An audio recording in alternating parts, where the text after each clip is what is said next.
Buenos días, compañeros y maestros. El día de hoy vengo a hablar sobre el tema el paso de la filosofía medieval al Renacimiento, con énfasis en la Reforma Protestante y sus exponentes. Bueno, comenzamos con qué es la Reforma Protestante. La Reforma Protestante fue un cambio tanto histórico como religioso en el siglo XVI. Esta se basaba en buscar un cambio en la Reforma en la Iglesia Católica Romana. Comenzamos con Martín Lutero. Él fue el principal exponente y el que inició todo. Bueno, en el año de 1517, Martín Lutero clavó sus 95 tesis en las puertas de las iglesias alemanas, en la cual exponía las razones por las cuales pedía un cambio en la iglesia, por la cual argumentaba que las indulgencias eran algo beneficioso para la iglesia, pero era algo que estaba en contra de las escrituras de la Biblia. También decía que la salvación se obtenía a través de la fe y de los actos y no de las indulgencias y del pago por el perdón. De igual manera, también exponía la corrupción que había entre los altos cleros, los sacerdotes y también involucraba al Papa.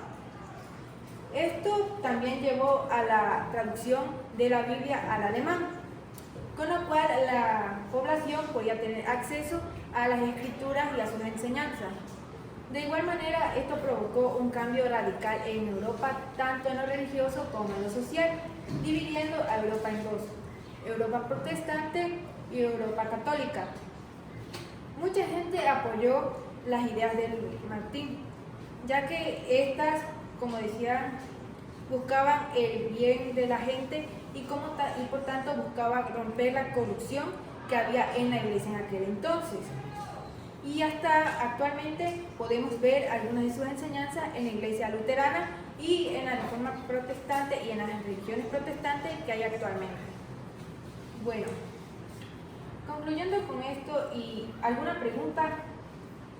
Yo me surgió una duda a raíz de lo que estaba explicando mi compañero.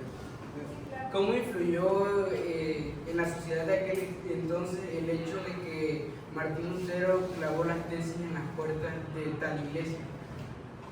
Esa es una buena pregunta. Tenemos que la población en aquel entonces estaba arraigada a la iglesia, pero no tanto como en la época medieval. Así que la sociedad se dividió en dos partes: los que estaban a favor de Martín y los que estaban en contra.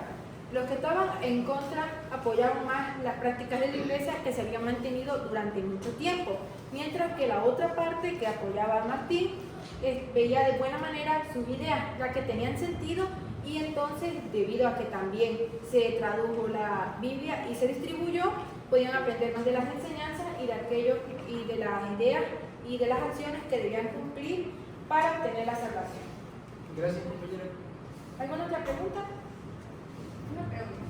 ¿Cuáles son las consecuencias que hay actualmente sobre las reformas protestantes? Esa también es una buena pregunta. Y las consecuencias, podríamos decir que actualmente hay 800 millones de personas que se consideran devotos a la iglesia protestante. Esto vendría siendo el 10% de la población mundial. Y de igual manera, estas personas tomaron las tradiciones y las costumbres que se impusieron y sobre todo se expusieron en las ideas de Martín Lutero. De igual manera, estas personas se ubican generalmente en Asia, también podemos encontrarla en Europa, en los países anglosajones tales como Estados Unidos y Canadá, y de igual manera podemos encontrarlo en menor medida en África. ¿Otra pregunta? ¿Qué fue lo que ocasionó las reformas protestantes? Bueno, esto lo mencioné, pero lo vuelvo a repetir. Una de las causas de Martín para realizar la reforma es la corrupción de las iglesias, la venta de indulgencias, del perdón. Es como si las personas fuesen a decir sus pecados, pagaban cierta cantidad y se les daba el perdón, cosa que no es así. Él decía que el perdón y la salvación se obtenían a través de la fe y los actos. Y de igual manera, la corrupción que se creó a base de eso mantenía los privilegios a los altos cleros, cosa que se beneficiaban ellos y de igual manera no tenían tanta ventaja para la población, iban en contra de las escrituras. Gracias. ¿Otra pregunta? Gracias.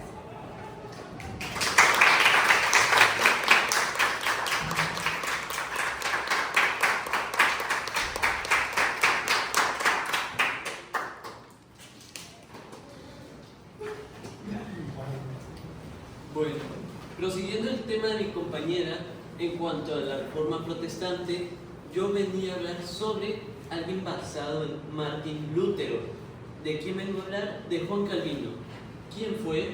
Bueno, Juan Calvino fue en sí alguien nacido en Noyon, Francia, 1509.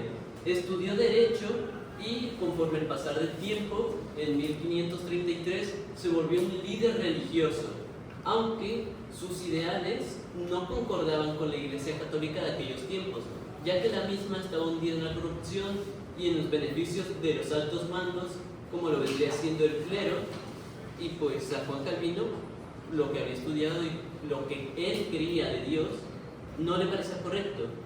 Entonces empezó a rebelarse en cuanto a la religión, no en general, sino bien en la católica, y debido a los problemas que se empezaron a aumentar en Francia, tuvo que recorrerse a ir a Ginebra, Suiza, 1536, donde luego de encontrarse con una persona, la cual no recuerdo su nombre, le convenció para que en Ginebra empezara a ser un estado protestante en potencia, el cual Juan Calvino, con sus ideales, que pues vendría siendo el calvinismo, una rama más en cuanto a la religión, empezó a influenciar a los demás para que se unieran no como tal a su religión, sino más bien a su idealismo y a la protesta que había contra aquellos altos mandos que reprimían en general a la sociedad por completo.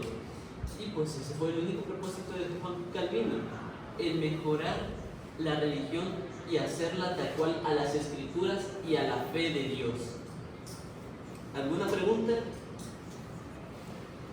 En sí, ¿cuál fue el mayor impacto, o bueno, el impacto que tuvo Juan Calvino en la Reforma Protestante?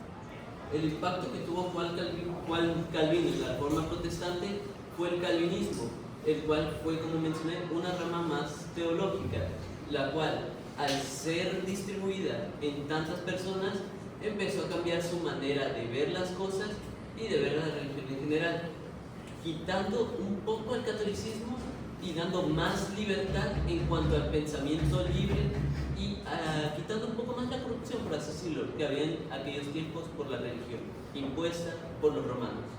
Sin más que decir, ¿alguien más? Gracias.